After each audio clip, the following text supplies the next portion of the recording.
Network Entertainment. Kuda ng kuda, sila'y di mapigilan. Talak ng talak, di rin mapagsabihan.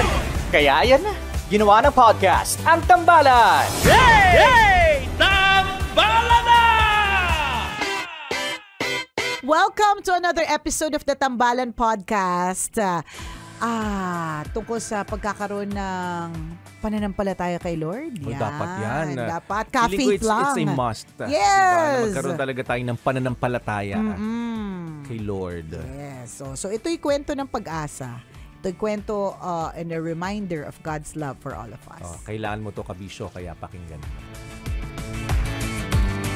Mula sa Mahiwagang Burnay. Ang kwento.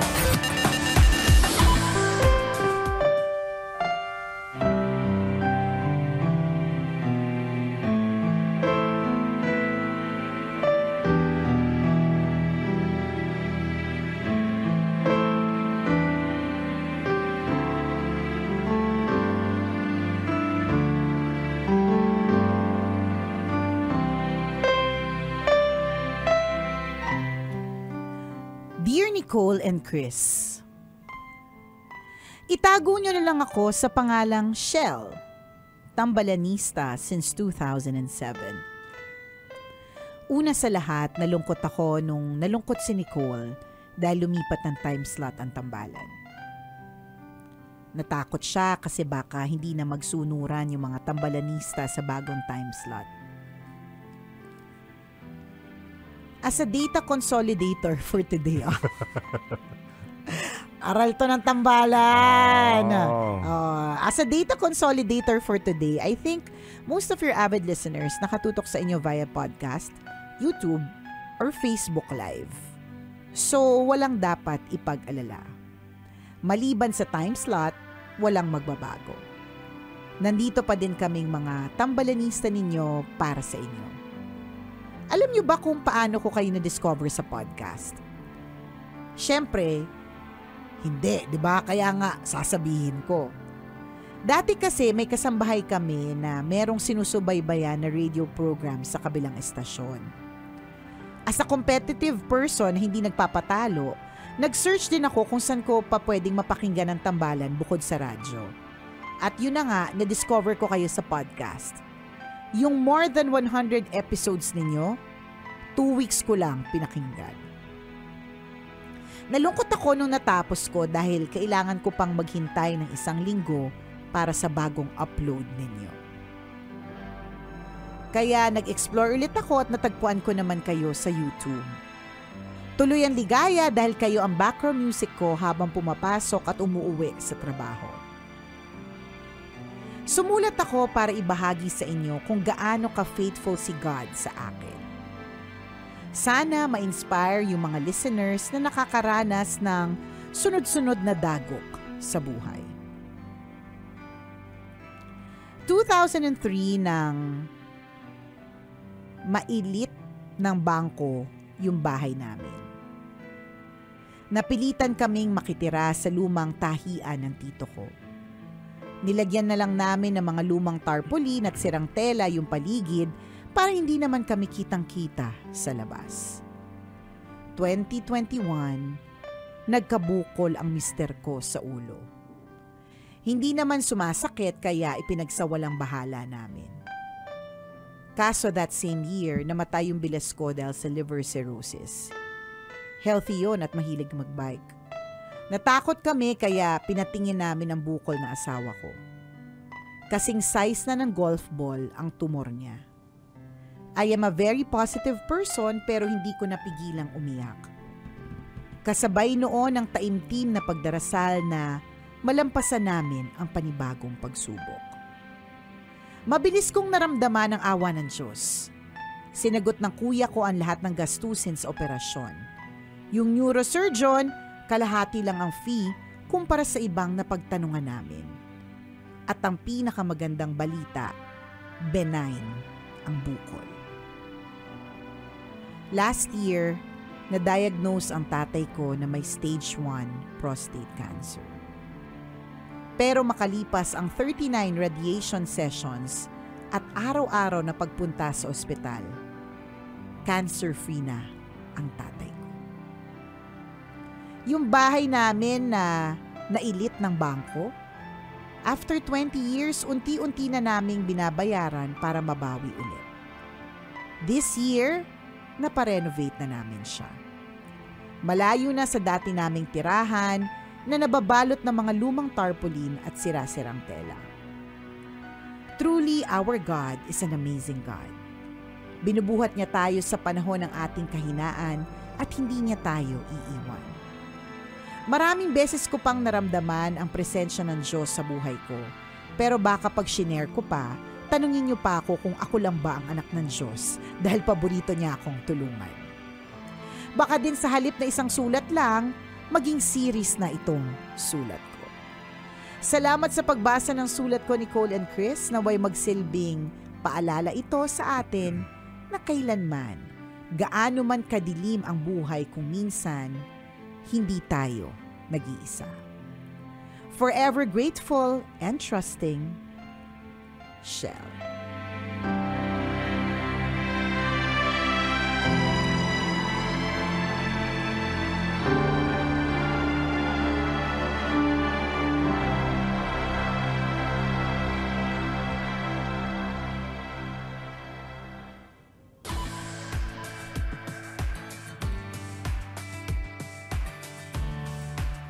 Hello, Shell. E di napakabongga naman kung meron at posibleng maging series ang lahat ng mga kwento kung saan God is with you and ipinakita ni God ang kanyang pagmamahal at ang kanyang mercy and lahat-lahat na yan. E di very good. 'Di ba? Kasi ibig sabihin hindi ka talaga pinababayaan. At yun ang reminder ni Shell para sa ating lahat. May mga times talaga na ang dilim. Na parang hindi na natin nakikita ang liwanag, 'di ba? Pero sa true lalo at walang halong eklavu, ang katotohanan po talaga sa lahat, 'di ba? Hindi naman tayo nag-iisa. 'Di ba? Yes. Meron po tayong Diyos na kasama at mga paboritong DJs na mukhang artista. Yun talaga yun. O, di ba? Happy kami, Shell, na since 2007 parte kami ng iyong buhay. Happy kami na nakikita mo si God in every situation kahit madilim, at happy kami na ipinapaalala mo yan sa lahat ng mga tambalanista natin na nakatutok ngayon. Very good. Correct. Ang ganda, di ba? Ang problema, mga kaibigan, bahagi ng buhay na kailanman ay hindi mawawala. Kakambal po ng tao yan. Correct. Diba ang problema? Pero nagkakatalo talaga sa mindset. At importante ang mindset, mga kaibigan, kapag ikaw ay tinatamaan ng problema. Tingnan mo si Shell. Diba? Napakaganda ng perspective niya sa buhay. Masayahin siyang tao at malaki po ang naitulong nun, ha? Diba? Para maitawid niya ng mas madali at mas magaan ang bawat problema na meron siya. Tama. Though there were times na talagang hindi niya kinaya, umiyak siya. Pero hindi niya hinayaan na matalo siya ng problema. Perspective, mga kaibigan, kailangan na mindset. Kailangan papaniwalain mo ang sarili mo na nandyan ang Diyos, kaakibat mo sa anumang sitwasyon ng buhay mo. Masaya man o punong-puno ng problema. 'Di ba? Yung katotohanan lang na dati naka-experience ka ng malaking problema, nalusutan mo. Correct. Binagyan ka ulit ng panibagong problema, maliit o malaki, pero nalusutan mo. Isa lang ang ibig sabihin nun 'di ba? God saved you multiple times. Yes. So ngayon ka pa ba niya pababayaan? Correct. Kung ginawa na niya ngayon many times, 'di ba? Ngayon pa ba? So hindi. Pag naintindihan natin 'yun na may Diyos akong kasama. May greater force na bumubuhat sa akin. Makakampante ka eh. Tama. Diba? At masarap yung feeling na kalma ka. Yes. Baby, kalma. Di ba? kung si God merong kanta, Oo. siguro yun yung favorite niyang parang sinasabi sa atin na, baby, kalma. Kasi we are always babies, children, di ba? Yes. Kumalma lang tayo kasi Ako He is in bahala control. dyan. Correct, di ba? Sabi ni Lord. Na yun parang ang pwede mong makita. Kaya nga siguro yung mga tao nakikita nila or mas nagkakaroon sila ng relationship or closeness to God when they are in nature. Kaya nga 'di ba kapag halimbawa problemado, parang ang una mong gustong gawin, gusto mong mamundok o kaya gusto mong makakita ng mga puno, gusto mong makakita ng dagat kasi may ganong closeness na binibigay si God pag nakakita tayo ng nature. Kasi sa Correct. nature, mga kabisyo, nakikita natin yung greatness ni God eh. Minsan kasi pag magkakasama tayo, natin masyado nakikita yan eh. Lalo kung nakakairatan kasama natin nakikita. Pero kapag yung nakikita natin yung malawak na langit, Correct. 'Di ba? Yung napakalawak na dagat na kung mahilig kang manood na mga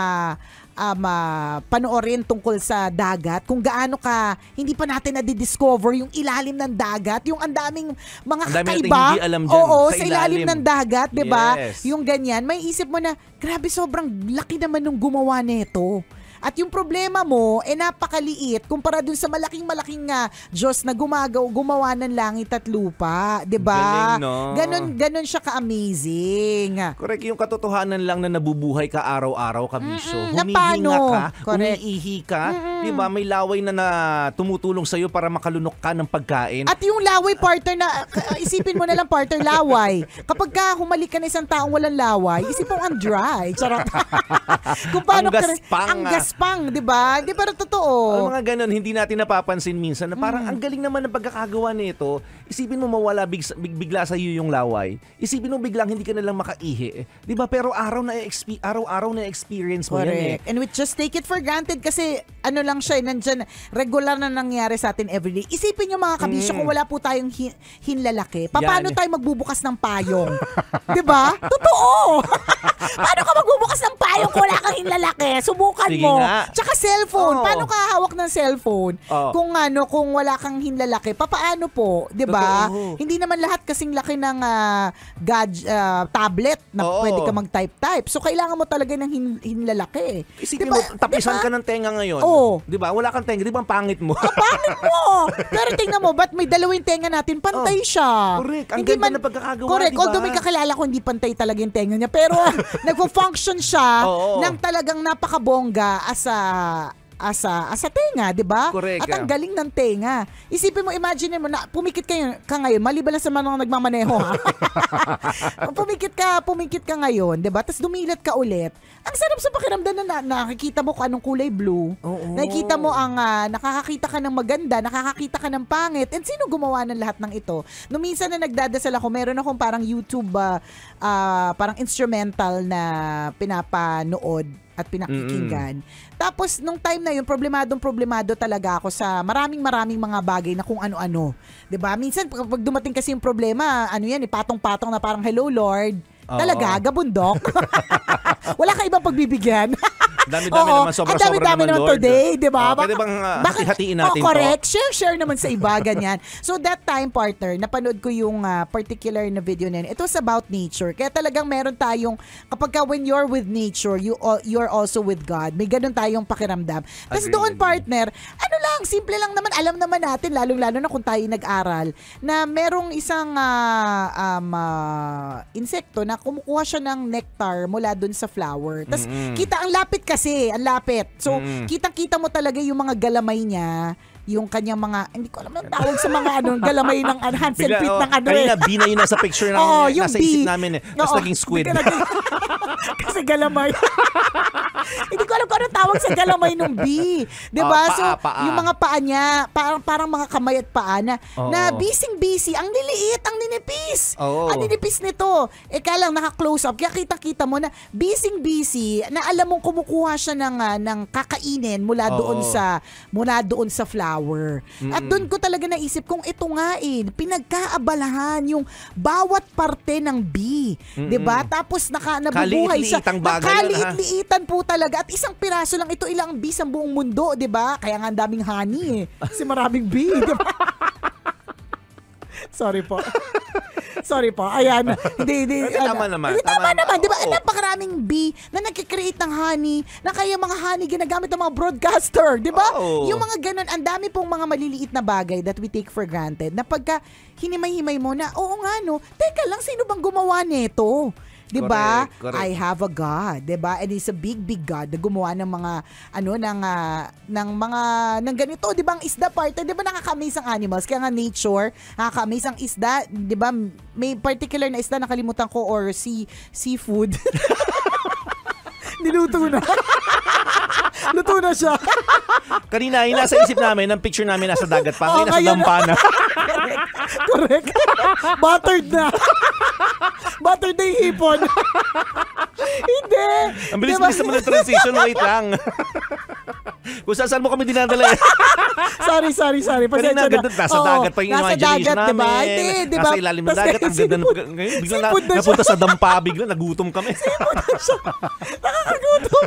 Nakakalurking. Meron particular na na animal, creature na para i-protect niya yung isda ba yun? Or hindi ko alam kung lahat ng isda. Hindi ko kasi alam kung lahat ng isda eh. Na to protect their eggs, kakainin nila, tapos magsistay lang sa mouth nila. Oo, may ganun. Oo, may ganun. Magsistay lang sa mouth nila. Tapos, yun yung kind of protection nila para sa kanilang offspring o kanilang mga junakis. Isang species pa lang ito ng isda. Correct. O, diba? Ang galing, ang galing lang. So, yun lang yung pagpapaalala po sa atin na there is a God.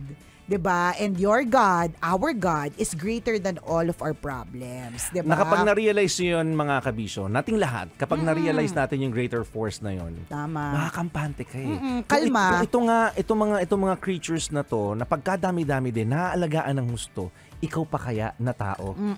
Diba? Made in His image and likeness. Yes, na ginawa ng naayon sa kanyang itsura. Correct. Sabi nga. Oo. Diba? Maganda yun eh. Magandang perspective yun. Magandang mindset, mga kaibigan. Marami po tayong bagay sa mundo na araw-araw na experience natin na dapat mong pasalamatan. Tama. Yung problema kung tutuusin ko, konti lang. Yes. Kumpara sa blessing na meron ka. Madami. Yung mga binigay namin na mga example, ilan lamang yan eh. Yung may tenga ka nakakarinig. Siguro totoo, pag nawalan ka ng pandinig, totoo. bukas, makalawa, di ba, parang may kulang. Di ba sinabi natin, pangit mabuhay na walang pandinig. Di ba, pangit mabuhay na walang hindi maayos ang paningin. Correct. Di ba, kung meron ka niyan, kumpleto, malinaw ang paningin mo, malinaw ang pandinig mo ngayon, nakakakain ka ng maayos, umiihi ka ng tama. Yan. Ipagpasalamat mo yan. Blessed ka, kabisyo. Nakakatawa ka. Kasi naintindihan mo yung kanina nasa dagat tayo, tapos bigla naging nasa dampa kasi seafood. Ibig sabihin may comprehension yung brain mo. Correct. Diba? At lahat po yan ipagpapasalamat natin. Kailangan pa bang i-memorize yan? Basic! Meron tayong Diyos na kasama. Tama. Dahil sapagkat because itong si Ateng nagkadaubos na yung episode ng podcast sa kanya, 'di ba? I-podcast na rin natin itong kwento niya. Correct. 'Di ba? Ang ganda ng kwento mo. Kwento of hope and inspiration. Actually, siya kung tutuusin, hindi naman natin masasabing simple kasi may cancer, may mga ganun eh. Tapos isipin mukha mo, lang naging parang magaan kasi mabilis. Of the perspective. Oo, kaya tama. Mas nag-focus ka dun sa pagkatapos. Correct, Meron na akong kaibigang pare, si Father JJ Bautista, na sinabi niya yung tungkol sa tinatawag na snowball effect. Yes, snowball effect. So yung sinasabi niya na snowball effect. Ngayon, kung di nyo alam yun, edi search nyo po. Punta kayo sa tindahan kasi minsan nabibita ng snowball doon. Snowbear yun. Yung kasama sa Yossi. Ay, iba pala yun. Snowbear. Snowbear. Diba yung snowball effect na minsan, iba-iba yung pwede maging interpretasyon nun eh. Ang snowball kasi, pag nag-umpisa po siya sa pinakatuktok ng bundok, diba, maliit siya. Pero habang bumababa siya, habang bumababa at gumugulong, lumalaki ng lumalaki. So, pwede nating ihalin tulad ito sa maraming mga bagay. Na minsan, nagdadasal tayo na sana mangyari ito, pero hindi pa nangyayari. O kaya meron tayong hinihiling, hindi pa binibigay. Siguro kasi hindi pa panahon, hindi pa siya malaki, hindi pa siya bongga. Nasa taas pa siya eh. So hindi pa panahon. Hindi pa gumugulong Correct, sa'yo. hindi pa gumugulong sa'yo kasi hindi pa panahon, nasa taas pa siya eh. And finally, gumulong na ito sa'yo, 'di ba? Ang laki-laki na ng blessing at grasya. At gumulong na siya sa'yo sa panahon na yon kasi nasa iyo na siya. Wala na siya sa malayo. Nadaganan ka na. Napakarami. Ay, sana ako partner. Kung biyaya yun, ha? Ay, naku, pag gusto ko magpasampal, magpadagan, partner, magpa-tsunami, magpagulong ng biyaya at grasya. So, yun po yung tinatawag na snowball effect. So, yun yung isipin po natin na siguro ngayon, kapag nagdadasal ka, parang ang hirap isipin na may solusyon, di ba? Baka kasi hindi pa rin panahon yung solusyon. Di ba? Dadating yan kapag malaking-malaki na at bonggang-bongga na yung grasya. Pagkahawakan lang po natin yun. Correct. Lagi nating intindihin may dahilan kung bakit sa iyo binigay ang problemang yan. May bagay kang dapat na makuha dyan. Kung hindi mo makuha yung lesson, paulit-ulit siyang ibibigay sa iyo until such time na makuha mo yung leksyon na ibinibigay ng problemang yan. Correct. And yung sinasabi natin huwag kang matakot kasi lahat po ng problemang binigay sa'yo ay para sa'yo talaga yan. At ang problemang yan ay may solusyon, alam ni Lord yan. Tama. Siya din na magsasabi kailan yung tamang realization. Yes. Siya din na magsasabi ng tamang lesson. Siya rin na magsasabi ng anak, kaya mo pa yan. Diba? Siya lang ang nakakaalam. Siya nakakaalam nun. Pag na-realize natin na, siya naman pala lahat siya naman pala ang bahala. Diba? Makakampante ka talaga na, okay, there's a greater force behind me. Tama. Diba? Nag-a-assist sa akin, umaalalay sa akin. So, nothing to worry about. Kailangan ko lang lakasan. Kasi alam ko naman, nandyan lang naman siya. Kailangan lang mo talagang tibayan ang iyong kalooban. Diba? Yun yung pinakamahalaga. At saka mahalaga, do not give up, just keep moving forward. Tama. Diba? Move forward ka lang. Wag kang don't back down, 'di ba? Manalig ka lang. Manalig ka lang. Bible verse, walk with faith and not by sight. Oo. Diba? Walk by faith and not by sight. Yun. Oo, wag tayong yung kailangan pa nating tiwala lang, ganun magiging ayos din ang lahat. Meron nga akong isang kaibigan na ganyan na sobrang lagi siyang nagtitiwala. Pero syempre may kaakibat na may kaakibat na gawa on our part. So, meron kasi siyang malaking negosyo. Tapos itong negosyo na ito, parang hindi ito yung madali lang na ibenta. Hindi ganun parang hindi siya regular na kind of negosyo. So, may mga times na ang laki-laki. Drugs ba yan? Hindi ka naman pagkaibigan ko. Hindi mabilis magbenta ang drugs. Oo nga, madali. Drug sa ano ba iniinom mo sa ubo? Hindi ba drug yan? Ganon. Diba? Hindi madali. So, lagi lang siyang nagtatrabaho para mabenta itong binibenta niya, ganyan. Tapos, lagi ding malaki-lagi yung utang niya. Tapos, kasi, hindi nga ganun kadaling ibenta. Pero lagi lang din siyang nagtitiwala na magpo-provide si God. Tapos lagi lang din ganun. As in, pinoprovide din siya talaga na hindi niya kailangang, hindi nga siya nangungutang ng matindihan. Kumbaga, utang niya is credit card. Parang yung usual, 'di ba? Pero nababayaran niya. Minsan buo, minsan partial, 'di ba? Pero continuous yung providence sa kanya. At yun lang yung lagi pinanghahawakan niya. Hindi ako pababayaan ni Lord. Basta gagawin ko yung kaya kong gawin, tas hindi, ika nga, di ba, apakaluma na po ng kasabihan, di ba, just do your best and God will do the rest, di ba? Correct. Ganun. Yung thinking lang na, ito magandang practice, balikan mo lahat ng problema mo. Yan. Simulat sa pula na recognize mo, na na-acknowledge mo ang isang problema ay problema. Hindi ba halos lahat noon ay nasolusyonan?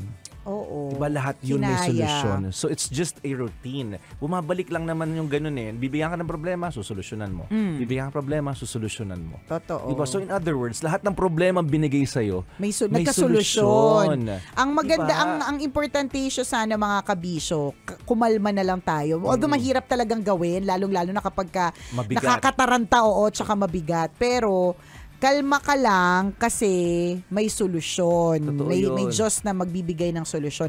Minsan lang kasi yung solusyon hindi favorable sa atin kaya malabo mahanap. Malabo pang maintindihan. Oo. Or sometimes partner yung solusyon hindi favorable. Meaning, nagdasal ka na hindi kayo magkahiwalay. Pero yun yung eksaktong prayer mo. Pero hindi will ni God na magtagal kayo together 'Di ba? Kaya may feeling ka na yung solusyon hindi masaya. Pero ikaw yung may gusto nun iba yung gusto ng Diyos para sa'yo. 'Di ba? Ang hindi mo alam, kaya pala kayo pinaghiwalay niyan, meron ka palang mamimit na mas bongga. 'Di ba? Na masasabi mo, ay, buti na lang talaga naghiwalay kami noon. 'Di ba? Kasi meron palang mas malaki at mas bonggang ibibigay. Correct. Ganun. Mga gasgas na kasabihan that there's light at the end of every tunnel. Yes, there's a silver lining. Every cloud has a silver lining. Every cloud has a silver lining. Totoo yun. Kailangan mo lang siyang pagdaanan sa ngayon. Pero darating din yung silver lining soon. Totoo. Diba? Yung light at the end of the tunnel, wait ka lang, darating din yan. Masisilayan mo din siya. Tama. Kumaga, may liwanag din ang bukas. Dadaloy din ang ginahawa. Diba? Correct. Dadaloy din. Ang dami natin mga alam na quotation. Dapat lang natin siyang i-process para mag-gets natin at may apply natin sa tunay na buhay na, oo nga, no? Hindi naman pala laging naghihirap. Oo. Hindi naman pala laging gutom. Hindi naman pala laging malungkot at iiyak ka. Meron naman palang Diba? There's light. Hangganan. Yes. Saka, dito papasok yung walang forever. Hindi forever yung situation na yan. Minsan nga lang, ang tagal, lalo pa hindi natin virtue ang patience. Hindi talaga, as in, talagang gusto natin kaya nga nauso lahat ng instant, 'di ba? Instant noodles, instant coffee, instant, 'di ba, maski gata, may instant na gata, 'di ba? Dati talagang neto lang yung nauso yung instant na gata. Dati talagang pagtsatsagaan mo bago magkaroon ng gata. Ganon kasi lahat tayo, we live in a fast-paced world. Ganon. Kaya yung patience, hindi yan parte ng ng virtues or values. Pero we just have to patiently wait on the Lord. Meron yang tamang panahon for it. Correct. Just have faith. Tiwala lang na Ka-faith dadating lang. yan. Ka-faith lang, ika nga. Carry-boom mo yan. Malalagpasan mo yan kung ano mang problema pinagdadaanan. Totoo yan. It's just a season. Correct. Diba? Parang it's just a bad day, a bad week, a bad month, maybe a bad decade, may ganon.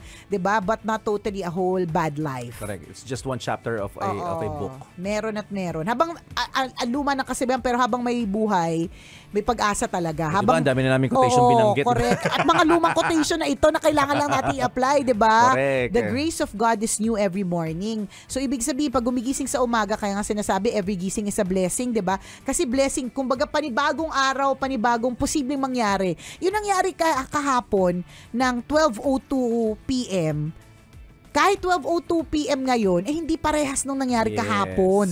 Correct. So, kahit na yung trabaho natin na ginagawa, kunyari, ikaw ay teller sa bangko, 'di ba? Ganitong oras, 9:30 a.m., may mga kliyente kang dadating. Kahit pa parehas na kliyente mo yung dumating, iba pa rin. Tama. Iba pa rin yung araw na ito sa araw kahapon. So, laging may pag-asa, laging may bago. Laging may blessings, 'di ba? So, ka-faith lang.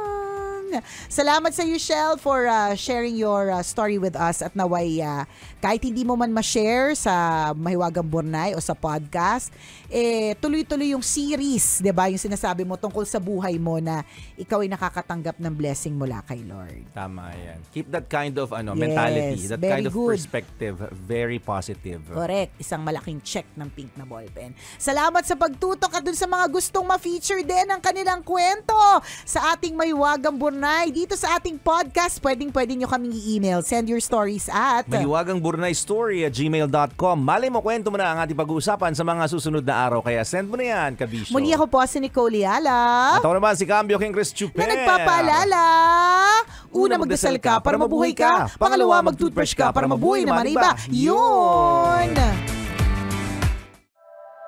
The opinions of podcast creators, hosts, and guests are not necessarily reflective of the official stance of the Pod Network Entertainment, its hosts, or other network programs. The content created by the people behind the podcast is personal and not meant to harm any religion, ethnicity, group, organization, company, or individual.